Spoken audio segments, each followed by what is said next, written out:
So good afternoon, everyone. We'll get started with the class.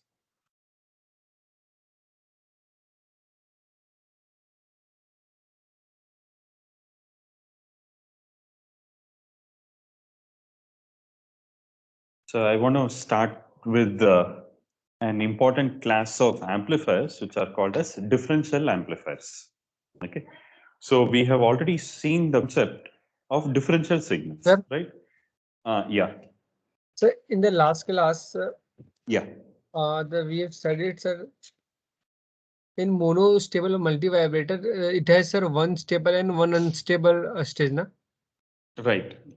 And so the unstable is that it will remain at 0 volt until another the negative type peak is trigger is applied. Correct. Correct. Yes, sir. And in the astable multivibrator, both are unstable states. Correct. So it will keep toggling between. It will not be stable in any one of the states. Yes, sir. So thank you, sir. Okay. All right. So differential amplifiers. So we have already seen the concept of differential signals, right? So what is the concept of differential signals? Quickly, let's go through. So when you say, let's say V1 is some A sine omega t, its reference is ground. You always say that, okay, it is, 5 volt sine omega t, mean it is with respect to zero voltage potential or with respect to 0 volt ground potential, you have a signal, right?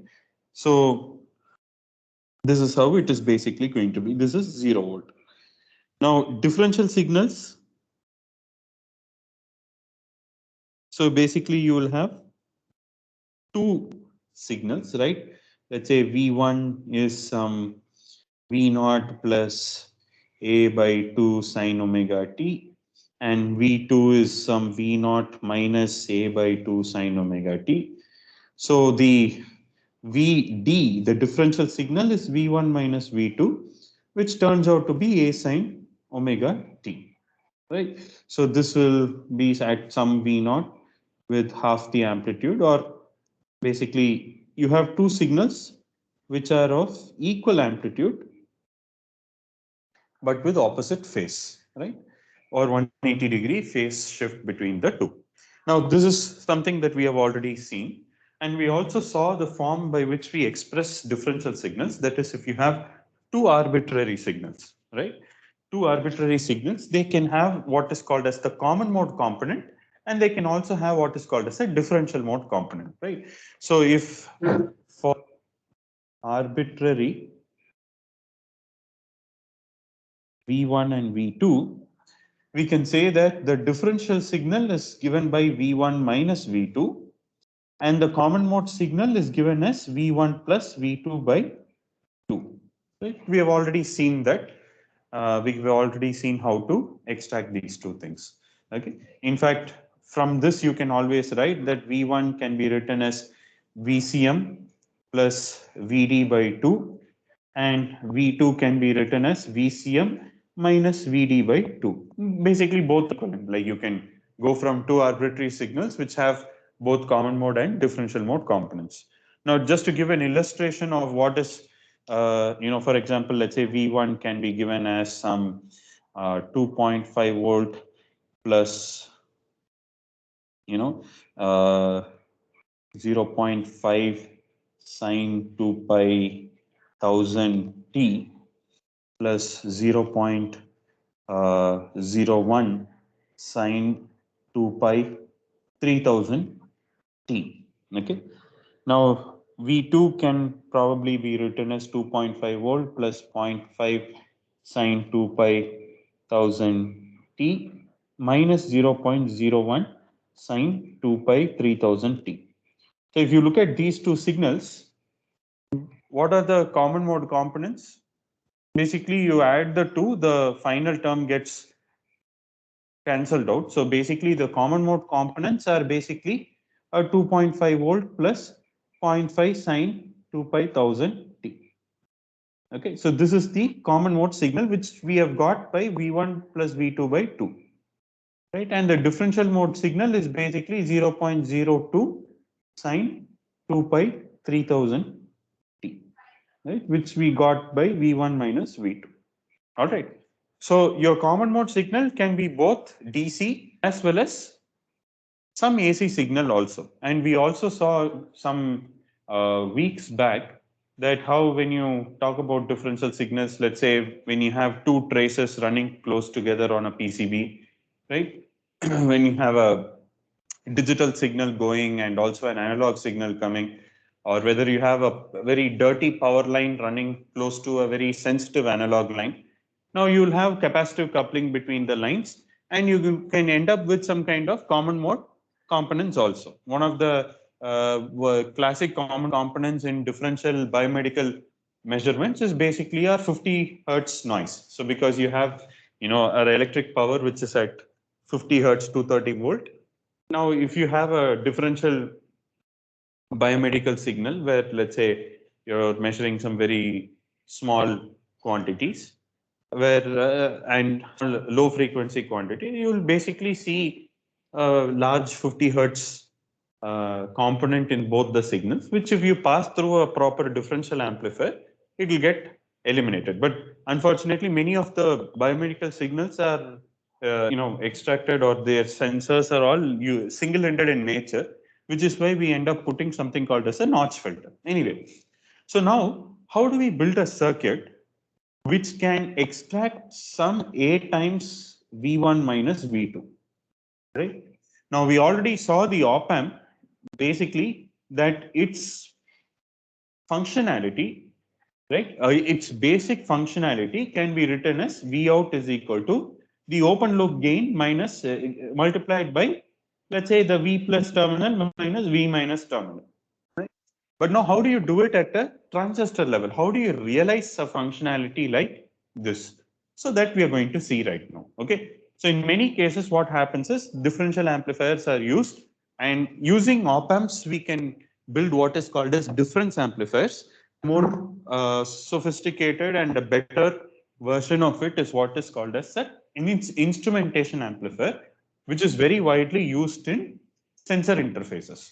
So when you want to interface, let's say, different types of pressure sensors or temperature sensors, one of the main go-to amplifiers is basically an instrumentation amplifier. Okay.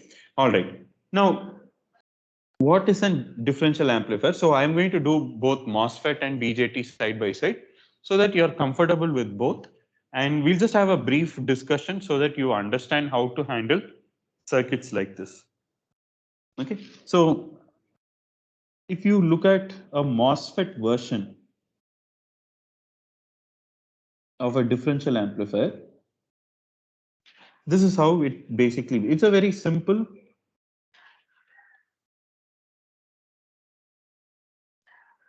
differential amplifier. Let's call this as I0. Okay. Let's call this as transistor M1 and transistor M2. So let's say this is VP, VM. Now you basically have,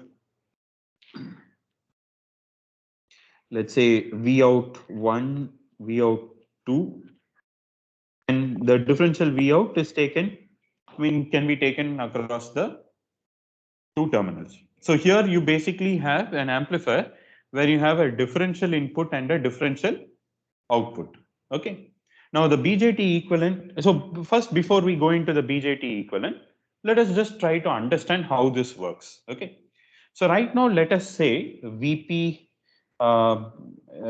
is, let's say give V1. Okay, let's just keep it at VP. Let's say VP equal to VM is equal to some voltage V0. Okay, this is the first case. All right. So this is what is called as a DC case. Now, this, when you don't have any differential signal, both the input signals are equal in their value. And let us right now assume that they are equal to some DC voltage. Now, how will the circuit be? How will the circuit behave? Okay. Now that is easy to find here, because first and foremost, we know that when VP equal to VM, obviously, the rest of the circuits are all going to be symmetrical, right? M1 and M2 are identical. RD, both the RDs are exactly equal. If you take that assumption, now can you tell me how much current will flow through this side, and how much current will flow through this side? I0 by 2. I0 by 2, right? Because you have very symmetric set of circuits, right? And both of them are having the same voltage, same components, same resistor values, and therefore you have I0 by 2 flowing here and I0 by 2 flowing here. Okay. So if you want to write what is V out 1, what will be the value? VDD minus I0 by 2 RD. Exactly, right? This is also equal to V out 2, right? VDD minus I0 by 2 times RD. Okay. Now, we said there is V0 here, right? So let's say this is V0, this is V0. So for right now, let's say this is VDD and this is 0 volt. It need not be a unipolar supply. It can also be a bipolar supply. That is okay. Whatever it is, we know how to handle bipolar supplies and so on. Now this transistor M1 and M2, right now they are carrying a current of I0 by 2 on each of them. So that means that each of the transistors need a certain VGS across it so that it can conduct that amount of current, right? So ID1, which is I0 by 2, is supported by this transistor M1 because it has, let's say, Kn dash by 2 W over L VGS minus VTH the whole square, right? Now for a given discrete transistor, Kn dash is fixed, W by L is fixed, right? VTH is pretty much fixed, right?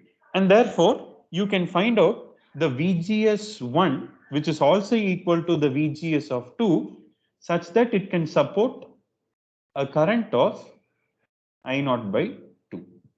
So for example, if I0 is 1 milliampere, you will plug in the values for half a milliampere and solve it and find out what is the VGS. So which means this transistor needing a VGS, this also needs a capital VGS in order to support the current. Now what happens to the rest of the voltage? The drop At the across gate, RD. you're dropped. No, here you are giving V0. So let us plug in some values. For example, if VTH is, let us say, 0.6 volt, and let us say VGS1 equal to VGS2 is equal to, let us say, 1 volt. Let's say VDD is some 9 volt, for example, right? Let me say I'm giving V0 is equal to 2.5 volt. Okay. So out of this 2.5 volt, right? Let us say it is 2.5 volt here, 2.5 volt here, but my transistor needs only how much? 1 volt, right? My transistor needs only 1 volt. Now what will happen to the rest of the 1.5 volt? So the drop across current source. Exactly, right? So here you will drop 1.5 volt. Okay. So in other words, you can write that V0 equal to VGS 1 comma 2 because both are identical plus the voltage across I0. All right. So now if instead of giving 2.5 volt, if I'm going to get, let's say 3 volt as V0, my transistor will still take 1 volt only because you're kind of tied to a current source, and to support this amount of current of I0 by 2, I mean, it needs only 1 volt means it will take only 1 volt. Okay. It will not take extra voltage because if you force an extra gate to source voltage, then the transistor will have to conduct a larger amount of current, or else if you do not have larger amount of current, it will have to go into triode region, right? Which is not what is recommended. Basically, the rest of the voltage, so instead of 2.5 volt, if you give 3 volt, the voltage drop across the current source will be 2 volt. Okay, so that is a very important concept that we need to keep in mind. All right. Okay. So now this is our understanding at DC, and therefore now let me kind of flip the problem around. This voltage V naught that I talked about, right? So that is basically the DC voltage that is riding on top, the DC voltage that is there in both VP and VM. That DC voltage is many times referred to as the common mode DC voltage. Okay, this V naught is called as the common mode DC. Let me common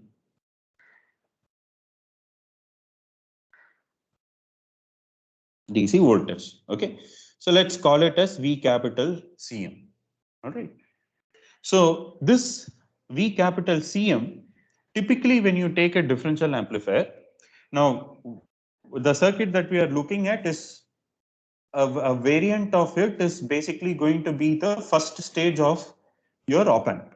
Okay, so the bipolar version for bipolar op amps, the FET version for FET op amps. Okay, so this common mode has a certain range.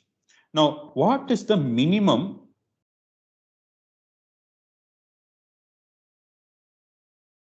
VCM required?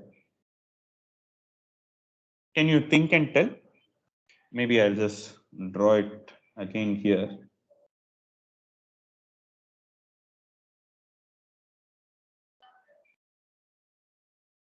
Right? Let's say this is VCM. This is also VCM. What do you think is the minimum VCM that is required?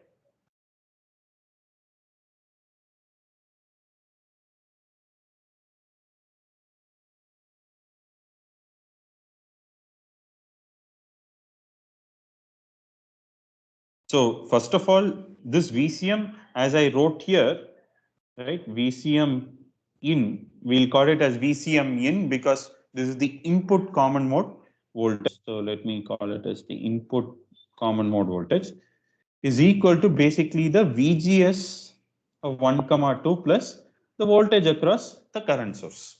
Okay. Now the minimum VCM that you should have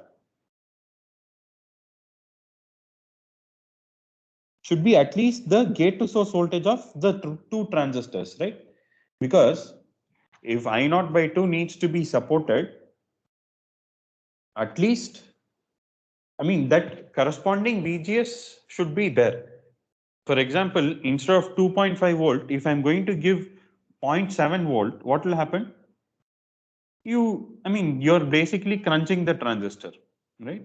The transistor doesn't have enough gate to source voltage, or it doesn't have enough overdrive voltage to produce the required amount of current, right? So therefore, the first criteria is it needs the required VGS plus VIO min. So how is the current source typically done? So current source can be typically implemented as a transistor which is in saturation, right? So usually when you have a transistor in saturation, it needs the VDSAT across the drain to source terminals of the device so that it is in saturation. So the minimum VDSAT is what? VDSAT is given by VGS minus VTH. This we have already studied, right? The condition for the transistor should be to be in saturation.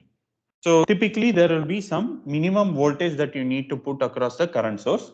So the sum of these two becomes the minimum common mode voltage that you can give. All right. Now, if there is a minimum, there will also be a maximum. Is it clear? The minimum common mode input voltage? Sir, Yeah. sir, I didn't get it. Why we are saying V naught as common mode voltage? Since sir, common mode voltage that on which something is riding up. What is riding up Common mode. on? Yeah, we will come to it later. But then right now we are looking at only the common mode voltage. Okay. When we say common mode voltage, as I mentioned here, you have two arbitrary signals. You find the average of the two is your common mode, right?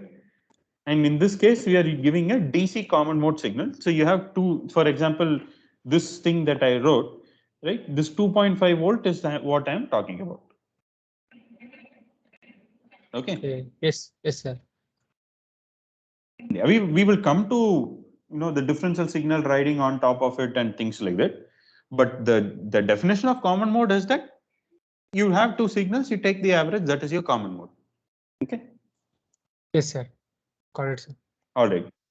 So if along the same lines, we can say that there is also a maximum input common mode DC voltage. Now, why would the maximum come? So let us look at it.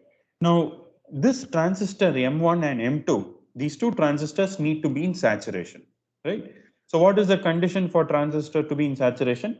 The VDS should be greater than or equal to VGS minus VTH. Correct. Now, what is the drain voltage of, let us call this node as P. Okay. Now, what is the drain voltage of the transistor?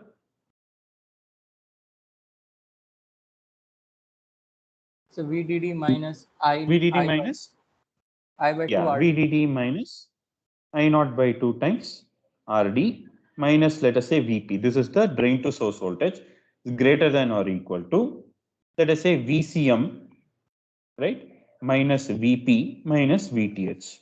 So of course, minus VP gets cancelled on both sides, right? And in order for this to work, right, this inequality is telling, so this we got for M1 and 2 to be in saturation. Now, what are we seeing here? If you look at this thing, if I just rewrite this, VCM should be lesser than or equal to VDD minus I naught by 2 times RD plus VTH. Correct? So in other words, this is setting a maximum input common mode voltage, which is given by the same expression. Is it clear? So why is this expression coming? Because if you keep increasing the gate voltage, then your drain voltage is kind of fixed, right? Because of VDD minus ID RD by 2, I naught RD by 2. And therefore, it can come to a point where your gate voltage is higher and your drain voltage is lower by a threshold voltage, and it results in the transistor M1 going out of saturation.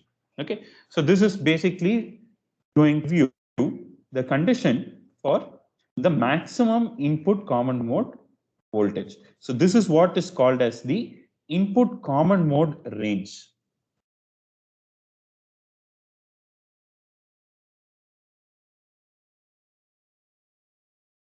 Okay, in fact, you will see this term being expressed in many of the op amps. You will say, okay, the input common mode range of the op amp, or you will say, okay, the input common mode range is up to, within 1 volt on the bottom side of the rail and the within 1 volt on the top side of the rail. So things like that you will see. Okay. Now this is our input. So far we looked at only DC, we looked at only common mode DC. Let us throw differential signals. So what was that VP voltage? That is just the voltage at the source. Oh, okay. Okay, because it is VDS, no? So you need the, yeah. Okay. So now here, let us say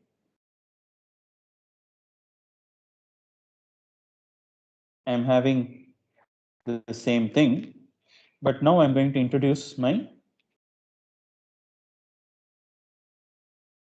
this thing. So let me say this is some VC, which is within the range of the common mode input, plus a small delta V. Okay. And on the other side, VM is given by the same VCM minus a small delta V. So now we have an input differential signal. The input differential signal VD is given by 2 times delta V, correct? And now what will happen to this particular system? Okay. So it turns out, so if you do KVL over this region, So that is like, let's say this is VP.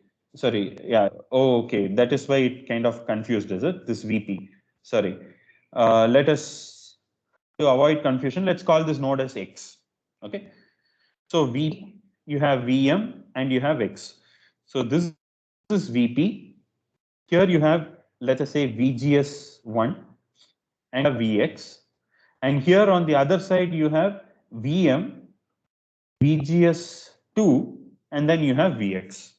So in other words, you can say Vp is equal to a composite VGS1, which includes the common mode term and the differential term, plus Vx. And Vm is given by VGS2 plus Vx. Now, if you, because X is a single node, right? And it has to have the same value for both the equations, and it has to satisfy both the equations. Now, what you will find here is that when you take Vp minus Vm, what do you get? You get VGS1 minus VGS2. In other words, what you are saying here is VGS1 minus VGS2 is nothing but 2 times delta V. Correct. So in other words, what is happening here is this extra delta V on the left hand side and this extra minus delta V on the right hand side. So the plus delta V on the left hand side and minus delta V on the right hand side, they both are absorbed in the VGS1 and VGS2 respectively. This node X remains to be a constant. Okay. Now this is also known as a virtual ground node. Okay. That is, this node X does not react to differential signal. Now, how do we say that? This is the small simple proof. When you take Vp minus Vm, it is equal to VGS1 minus VGS2. So the entire delta that you have in the input is all reflected to across the gate to source voltage of your transistor, and nothing appears at the node X. Okay. So this is what is called as a virtual ground of a differential amplifier, which is different from the virtual short of your op amp. Okay. In a virtual short of a op amp, because of the negative feedback loop and the high open loop gain, you say that the plus terminal and the minus terminal are pretty much equal, right? But this is a different, slightly different concept. Okay.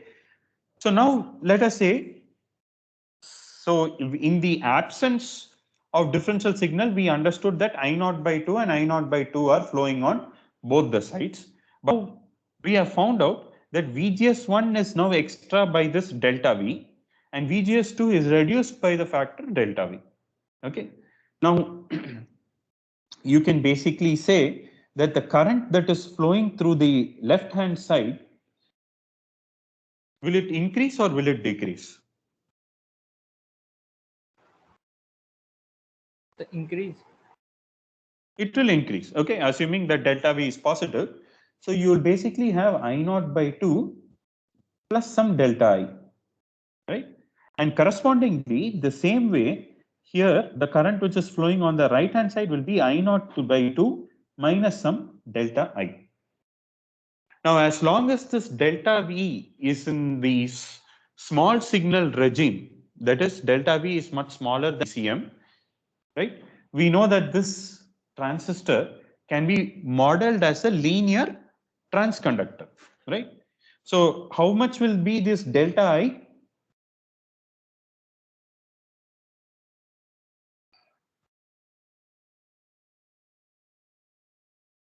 Sir, Kn delta V. Kn delta V. Okay, so basically you're giving the, okay, in other words, what is that? We had another term for it, no?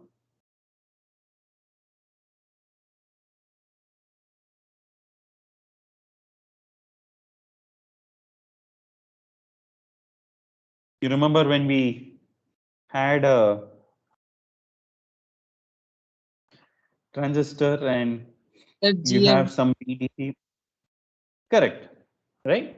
You have GM, Yes. right? So when you have a transistor like this, and then let us say it has I naught plus Gm times delta V.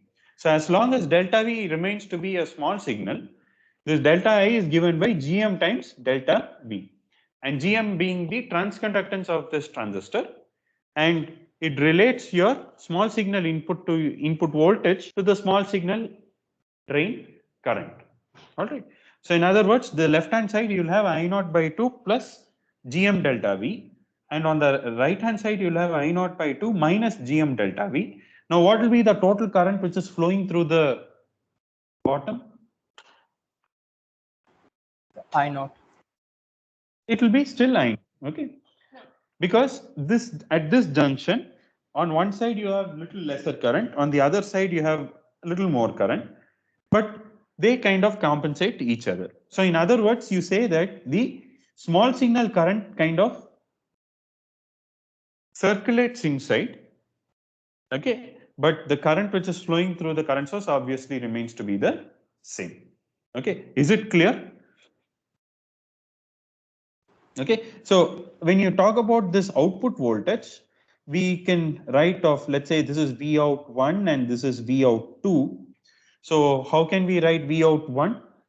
V out 1 can be written as VDD minus RD times I naught by 2 plus Gm delta V here, and V out 2 is nothing but VDD minus RD times I naught by 2 minus Gm delta V, right? So far so good. Basically I am just writing the same expression. Instead of I naught by 2, I have put I naught by 2 plus or minus Gm delta V. Now what will V out 1 result in? It will be VDD minus I naught by 2 times RD. So this is our output common mode voltage. We can call it as V out Cm, right? Plus Gm RD times delta V. Sorry, it will not be plus, it will be minus Gm RD times delta V. Same way, V out 2 can be written as V out common mode. It will be the same thing, VDD minus I naught by 2 times RD plus Gm RD delta V. And therefore, the V out differential, which is nothing but V out 1 minus V out 2, will be given by 2 times Gm RD delta V. Or rather, you'll have minus sign here. Okay. So now if you want to calculate the differential gain,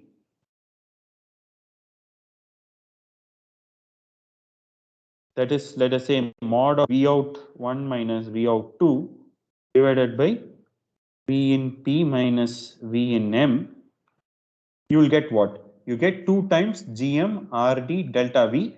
And what is the input differential signal? 2 times delta V. What is the differential gain that you are getting? GMRD. Gm RD, which is nothing but the small signal gain of your typical common source amplifier. All right. Okay. So it turns out that although we did all this stuff, it turns out that the differential gain of this system is the same as a common source amplifier. Now, because this is a simple circuit, we did all this elaborate, analysis to understand first of all how this circuit works, right? And therefore we found out, but there is also another trick. Okay, so there's another way to analyze these differential circuits, which is called as the formation of differential half circuits. Okay, so how to form differential mode half circuit. So before I move into the half circuit concept, tell me if you have understood all this, or do you have any questions? Sir? Yeah. Sir, can you repeat, sir, virtual ground thing? Okay, so basically what has happened here is one input has gone up by plus delta V. So let us throw in some numbers that usually helps us to understand. Let us say the VCM is still 2.5 volt. Okay, let me say VCM is 2.5 volt, and let me say my delta V is 1 millivolt. Okay, so now what happens? My VP is given by 2.501. So, okay, let's not say 1 millivolt, let's say 10 millivolt. Okay, so it becomes 2.51 volt on the left hand side, and this will become what? 2.49 volt on the right hand side, right? So now you have two voltages, one is 2.51 and 2.49. Now this analysis, what this bottom side derivation we did, what it is telling us is this delta that you are having from your common mode voltage, it appears across the VGS and not across the current source. So in other words, what is happening is, so if my VGS is, let us say, 1 volt for equal inputs, okay. Now what will happen is, I am going to have 1.01 volt as VGS1 and 0.99 volt as VGS2. You understood? So now what is the value of Vx here? 2.51 minus 1.01, it is 1.5 volt. Same way, 2.49 minus 0.99 is again 1.5, and it has to be the same, right? Here will be on both sides because KVL has to be satisfied simultaneously. Correct. So, in what can you say about this node X? This node X was earlier also 1.5 volt. Now you gave a 20 millivolt differential signal. Even then, my node X is the same 1.5 volt. Now you can swap the polarity and say, you know, left hand side is 2.49, right hand side is 2.51, but still my Vx will be 1.5 volt. Now instead of 10 millivolt, I might give 5 millivolt differential signals, and still my Vx will be the same 1.5 volt. So what does it tell us? That this node Vx does not react to differential signals. So as long as it is, you know, I mean, you're not going into some nonlinear region and things like that. This node X is a virtual ground, or it is actually a small signal virtual ground. It's a small signal virtual ground. Is it clear? Yes, sir.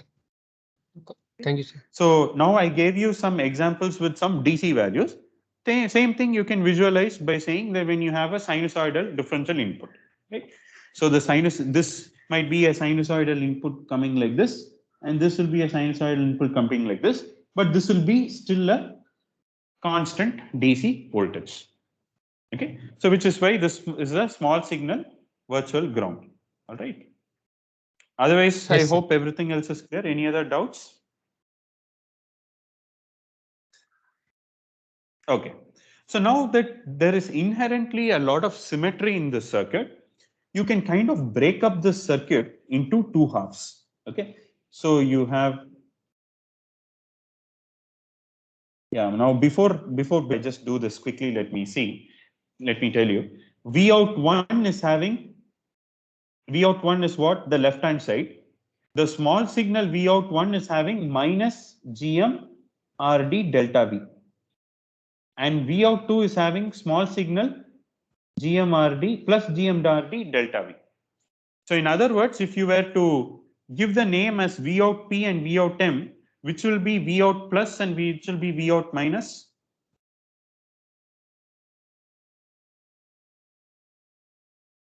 So V out plus will be the, I think, right one. Right hand side one. Okay.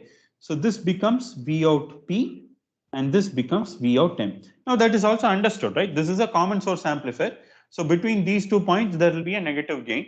And therefore, if this is plus, the opposite sign becomes the plus terminal. Okay. All right. So now let us.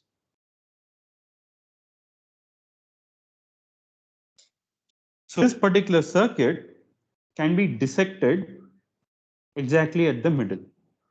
Okay. And this node X we just saw that it is a small signal virtual ground. It is not going to change with AC signals. It is not going, I mean, it's not going to change with AC or DC differential signal. It is going to be constant for differential signals, right? So this, in order to, so this becomes kind of a, this becomes a virtual ground, and therefore the differential mode half circuit can be written as, or rather it can be drawn as basically this. Okay. I am chopping it into two, and this is my node X, but since it is a small signal virtual ground, I connect it to the ground directly. And this becomes my differential mode half circuit. Now, can you tell me what is the differential mode gain, ADM, for this common source amplifier? GMRD. GMRD. Okay. So this is your differential mode gain, which is the same thing that we derived with all this little more elaborate analysis. Okay. So there can be, you know, different circuit versions that can be given. For example, you might have some resistor here, or, you know, something, I mean, two resistors here. Now, as long as it is symmetric, you can draw the differential mode half circuit, calculate gain, and that becomes your differential mode gain. All right. So that's a more easier way to analyze differential circuits. Now, what happens to common mode signals? Now, common mode, I already talked about the DC common mode, which is my input common mode DC voltage. But in this example, if you look at V1 and V2, you can see that, you know, there is this sinusoidal term, which is also a common mode component, right?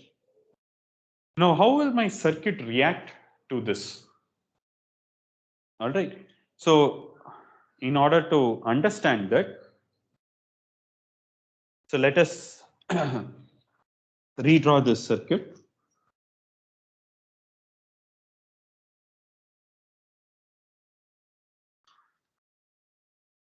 And let us add one more non-ideality into this circuit. And what is that non-ideality? That this current source is not a perfect current source. It is a real current source, and therefore it will have some resistance R naught. So you can call it as the tail current. Many times it is, in some textbooks, it is called as the tail current source, and this is the tail resistance. Or, I mean, you can keep whatever name you want. In this case, I thought, let me just put R naught here. Okay. Now, in practice, where is this R naught going to come from? Basically, it is the R naught of the transistor, right? So when you use a, when you bias a particular transistor to be in the saturation region, now this acts as a current source, but it also has an output impedance of R naught. Now we know that there is no perfect current source in the world, and therefore every implementation is going to have this R naught. Okay.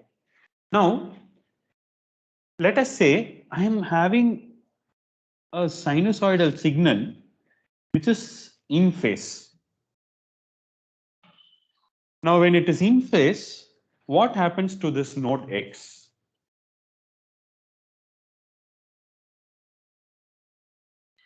Do you think it will change or it will not change?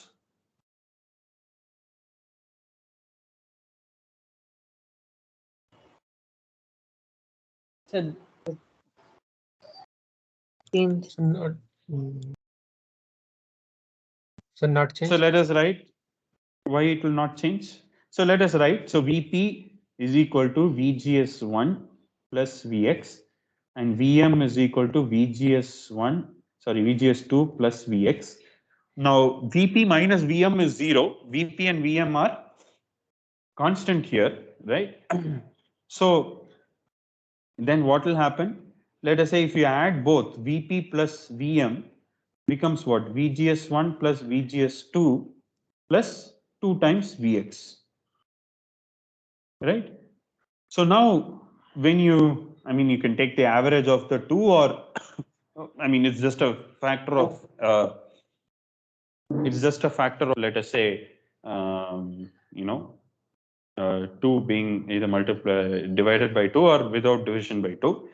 You can see that as this is a sinusoidal signal, let us say Vp and Vm are equal. Let's say Vp equal to Vm equal to some A sine omega naught t. So let us say this is 2 times A sine omega naught t is equal to VGS1 plus VGS2. Now plus 2 Vx. Now there is definitely what will happen. This VGS, of course, so for example, let us assume, let us say that R naught is fairly large. Now, because the common mode is just shifting around, and the current, both of them are the same. So in the earlier case, what happened was, one side there was extra current, another side there was lesser current, so they both compensated each other. But here both of them are the same thing, right? And you're tied by this source. So therefore, if you assume that R naught is quite large, this VGS1 and VGS2 will remain to be a constant, right? Because pretty much I naught by 2 and I naught by 2 is what is flowing here, right? Assume R naught is very large. Okay. So basically what is going to happen is that this node Vx, so if these two are constant, Vx is going to directly change along with common mode signals. Right? Vx, so if they go up by 10 millivolt, your Vx will also go up by 10 millivolt. Okay. In practice, there'll be a small change because of that R naught, but otherwise, this Vx is a node which is very sensitive to common mode signal. So let me write it like this. This node X is sensitive to common mode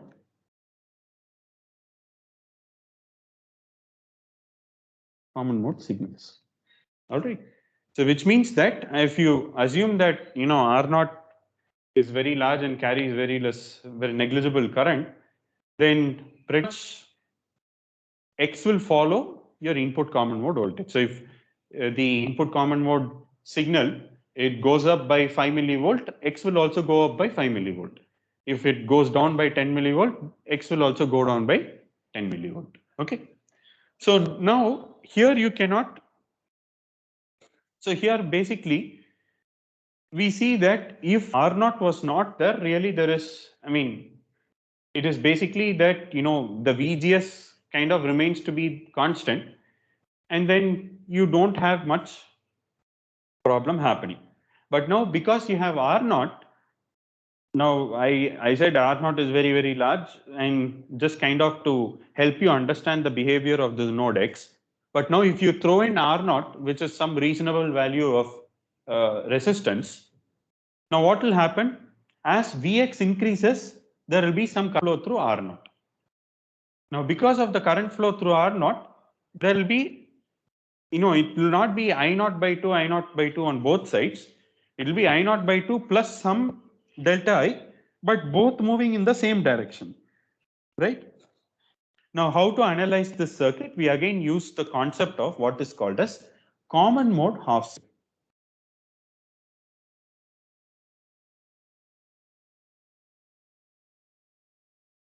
Now, what is common mode half circuit? You take the same concept and you dissect the whole thing by 2, okay, and you take the half circuit. So here what happens? Here node X, when you talk about common mode half circuit or common mode signals, node X is no longer a virtual ground. Instead, node X will vary with common mode signals, and therefore you cannot treat it as ground. So basically you need to treat it as whatever it is. So because your current source is anyway a fixed current source, you get rid of that. And then you have this resistor. So if this is R naught, because you're kind of chopping it into 2, you say this is 2 times R naught. Okay. And this becomes your common mode half circuit. Is it clear? For common mode half circuit, it is valid only for common mode signals. Differential mode half circuit is valid only for differential mode signals. Even in the differential mode half circuit, even if you assume R naught to be present, the node X is a virtual ground, and therefore you go and ground that node, and therefore whether R naught is there or not doesn't matter, right? But whereas here common mode half circuit, which is applicable to common mode signals, this node X is not a virtual ground. It basically follows the input to a large extent, and therefore you get this particular circuit. Now, what is this circuit? Common source. Common source with? Emitter. Is it pure common? Oh, Source degeneration. Source degeneration. So basically, this is nothing but your common source with source degeneration. This we have already seen. Now, do you recall or do you remember what will be the gain? It will be GMRD divided by 1 plus GMRS. R naught. Yeah. So here the source resistance is 2 times R naught. Okay. So basically, this is the common mode gain. So the differential mode gain is GMRD. The common mode gain is GMRD divided by 1 plus 2 times GMR naught. You can refer to your notes on common source with source degeneration, or equivalently even the common emitter with emitter degeneration, right?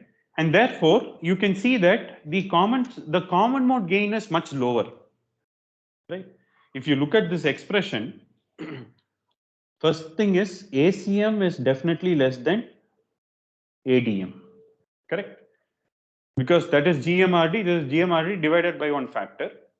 Now the second factor is as R naught increases, your ACM keeps reducing. Now, good differential amplifier, do you want to have a high ACM or low ACM? It's a high ACM. The low ACM. Low ACM, right? You don't want your differential amplifier to react to common mode signals. You want Yes, sir. your amplifier to amplify only differential mode signals and reject common mode signals. That is the whole idea of using differential amplifiers, which we saw earlier, right? So therefore, you want your common mode gain to go down, and that can be accomplished by increasing your R naught, right? And therefore, we also define what is called as a parameter called as the common mode rejection ratio. So with this, I will conclude today's class, which is called as common mode rejection ratio. That is, if you have a differential amplifier, how well is it able to reject the common mode signals while amplifying your differential mode signals, right?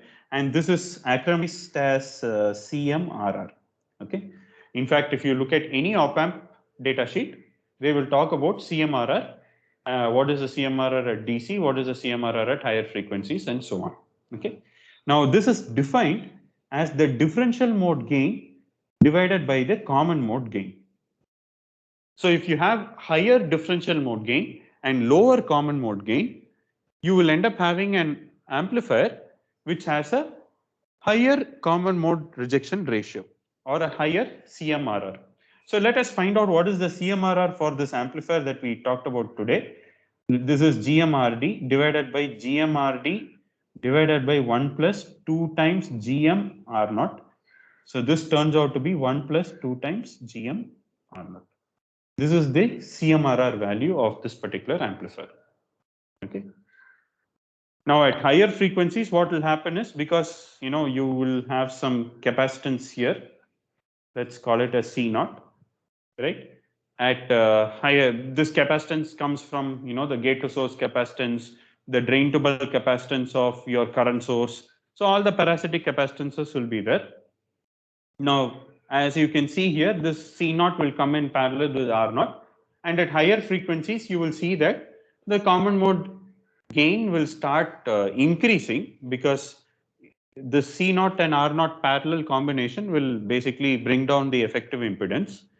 And therefore, because of that, your common mode gain will start increasing, or in other words, your CMRR will start degrading at higher frequencies. So if you look at any op-amp data sheet, they will show you the CMRR plot across frequencies. It will have a kind of a low pass response. So the CMRR at low frequencies can be easily some 60 dB, 80 dB, 100 dB, something like that. Probably not 100 dB, but around 60 to 60, 70, 80 dB of CMRR will be there. And as you go at to high frequencies, like just like how you have a low pass filter response, the CMRR will degrade at higher frequencies. Okay, but at DC or at low frequencies, the CMRR is basically given by this particular expression. So the moral of the story is, if you have a larger resistance, the more ideal your current source turns out to be, the better your CMRR is going to be. All right. So with this, I'll conclude today's class. Any doubts, any questions?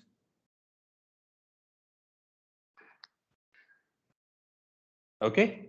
All right. So thanks everyone and have a nice day. Thank Thank you. you, sir. Thank you, Thank you, sir. sir. Thank you, sir. Thank you, sir.